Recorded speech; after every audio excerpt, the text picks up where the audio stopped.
Hey, what's going on, guys? This is Dryer Tyler with Team Omni. I wanted to do a deck profile on my recent top four finish at the uh, April 4th premiere, I believe it was.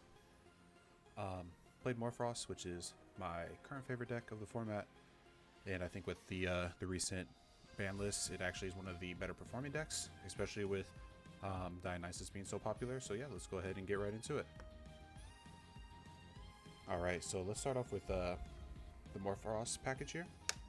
Self-explanatory here on the front row. You got one Lycan, two Chimera, three Bat, three Indus, two Scorpio, an A-Bomb, and a Terror. So obviously we had to cut back on one of the Chimeras. It does hurt a little bit, makes your lines with Indus sometimes a little bit different, but other than that, it doesn't feel like it got hit hard enough to where it still isn't, a great deck. I also cut one A-Bomb because I just felt like having him as like a one-up for your closer at like towards that end game was fine. I never felt that I really needed the second one. I could still see having two being correct because sometimes having this and then tagging out for one of your guys is really good, and then you also have another for follow-up for the late game push. But one did alright at one. Scorpion is I still like this at 2 because this in a way almost deals with every card in the game.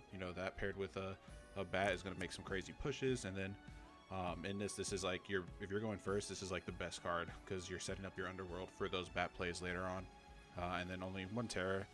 You only really need one because you almost never want to actually just normal cast this. This is always like a bring back off of bat that you sent with Terror, so that's usually how I like to see it. But I can see a world where it goes up, but again, I just think one served me really well. So yeah, that's the Morphrost package. Next, let's get into the non-Morphrost Elestrals. So we played one Frostrix, two Cryoling and a Cryoburn, and three Narpoon. And Frostrix was actually really good. I didn't want to play too many just because I feel like you burn out really fast with this deck already. So playing the two spirits to bring back a guy kind of hurts sometimes.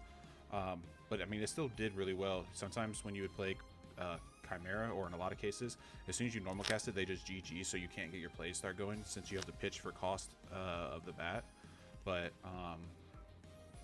since they would do that, you would have in Frostrix to then make another push afterwards. So it did feel good. I just don't know if I'll bring this up just yet. Crowling, this is just because we lost a main deck copy of Chimera. I felt like we just needed another guy to play that just is threatening on his own, and that's what Cryoling ended up being. I also cut one of the A-Bombs to kind of fit this package in. Yeah, I mean, being able to just drop this guy and he's a 7 immediately just felt incredible. The only time it didn't feel that good is when I was playing into Dionysus decks, because usually you don't have a trouble with Dionysus because you have Terraform to protect all your guys, all your Morphrost. But this obviously doesn't have protection. It's not named Morphrost, so this guy kept getting popped. It was just be Cyprong, Dionysus, Days of Cyprong, pop this guy. Like, that happens so much. And then Narpoon. Narpoon is actually pretty good now with the inclusion of Frostrix. It's not just a Lycan searcher. Like, of course you're going to search for Lycan most of the time with it, but if you've already went through that line, or you need to push a little bit harder, this to search in your Frostrix, and then your Frostrix to start bringing stuff back after you're in the mid game, you got a couple guys in the underworld. It was actually really, really good. So definitely like the addition of the Frostrix more as like a tech card to search off of Narpoon rather than just wanting to hard draw this, which is why another reason I kept it at 1. But yeah, that's the non-Morphrost, and then that's the entire Elestrals package. Now for the elemental runes, we have Keon, Cryoblast, or excuse me, Mountains, Cryoblast, and Earthquake.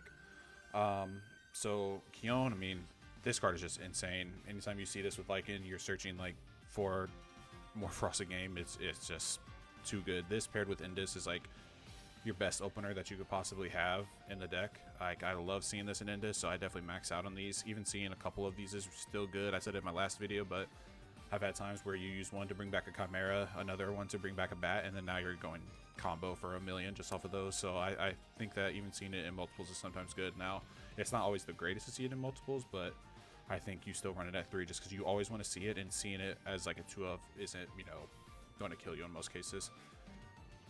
Mountains, this card I keep it 2 because sometimes a 6 is just hard to deal with when you have your Chimera out. I usually will side out one of these in situations where I don't feel like I need a stadium, but still like it at 2. And when there's like stadium wars going on, you bring in some side deck support to be able to see this more, but it's still good. Cryoblast, I mean, this is basically your in element Earthquake when you pair it with Scorpion. You're playing a Scorpion, targeting a guy, setting it to 0. Usually if you can pitch a bat, you're bringing out another guy, and now you Cryoblast, and you're just like off to the races at that point. There was a situation where I was playing against an opponent who didn't GG or do anything to the Scorpion, but he had ways to deal with the attacks. So I would Scorpion, set it to 0, Cryoblast, bring a guy back off the bat send, and it feels way worse to use back row into a board when you have nothing to protect. And at that point, like, I kind of ran away with that game because he's like, yeah, I had something for you, but you used the Cryoblast, and that kind of stopped my push because he didn't have anything to save at that point. And then sorry about that. Earthquake, I mean, this is just, if you have the spirits to be able to afford this, it's just always insane. Like, literally, if you are playing like a mono deck where you're playing like a lot of the same element, you usually can fit in 2 for the Earthquake, and if you can, you just put it in there. It's just that good. Now, this is for the Omni runes, 2 Ambrosia, 1 Resting, and then the standard counter rune suite, 2 Ambrosia. Again, I think this is only really good in decks where you're going to be drawing a lot, and obviously with Chimera, and you know, the deck thinning that you do with Lycan. I think that this card is just that good. Sorry about my webcam. It has a cover on it that sometimes messes up, but whatever. So yeah, this card is really good in a deck where you're searching your guys, so you don't necessarily need to draw them every turn. And since you're going to be burning so hot, having that Ambrosia to make sure you stay in the game is really good. Because if anybody watched my top 4 match, they saw that I actually lost to burn, so in that case Ambrosia would have been really nice to have, but you know, it is what it is. Resting, I just think Resting is, you know, incredible in a deck where you're going so low to the ground in most cases. Like you're not bringing out like a bunch of guys, or excuse me, you're bringing out a bunch of guys, but you're not bringing out any big guys. And so anytime they, like, you know, wipe your board or something, get rid of your guys, well, now you're going to be able to go Resting, pop their guys, and then you're off to the races again. So I still think Resting is actually really good as a main deck option this format. And then these are just the standard, you know, suite of counters. You take stuff in, you put stuff out depending on what you're going up against, but these 3 are just the universal, you know, standard ones. So I think that those are the best to have in the main deck. Now for the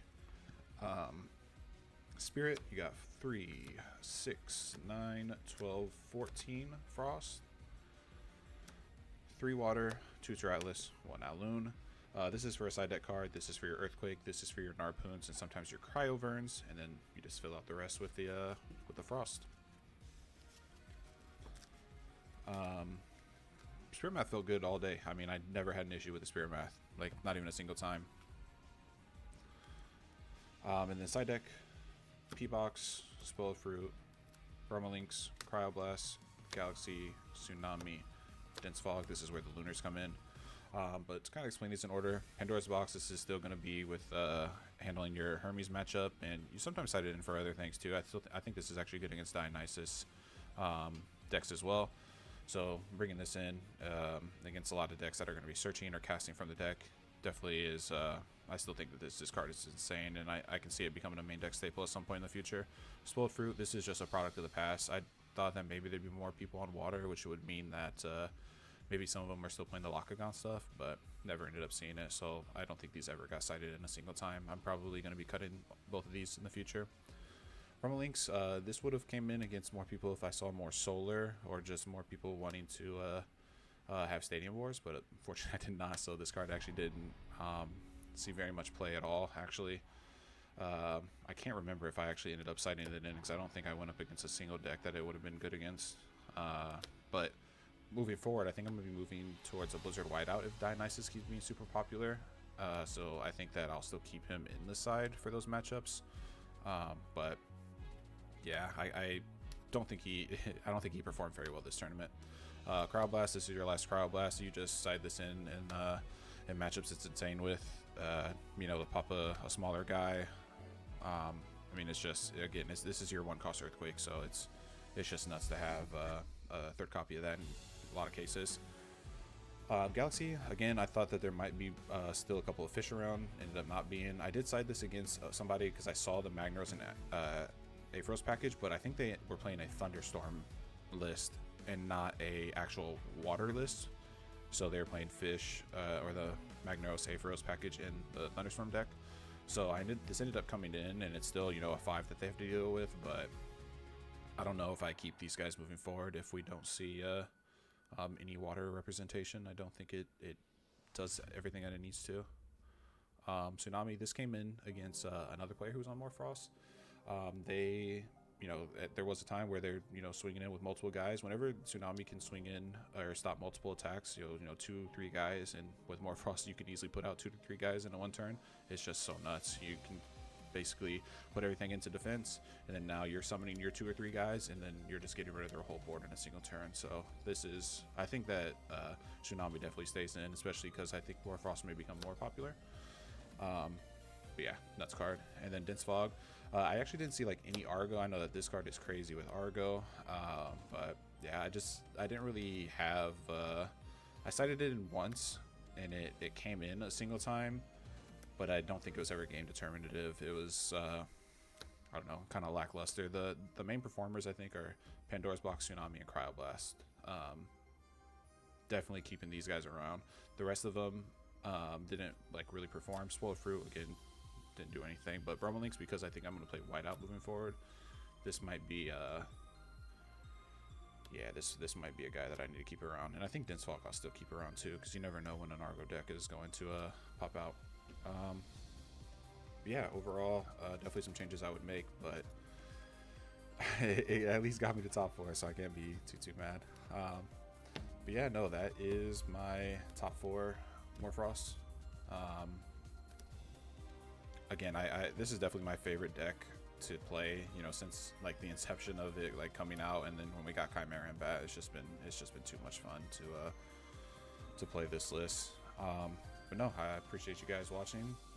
Any questions, comments, please leave them down below. And again, this is Tyler Dry with Team Omni. Thank you guys.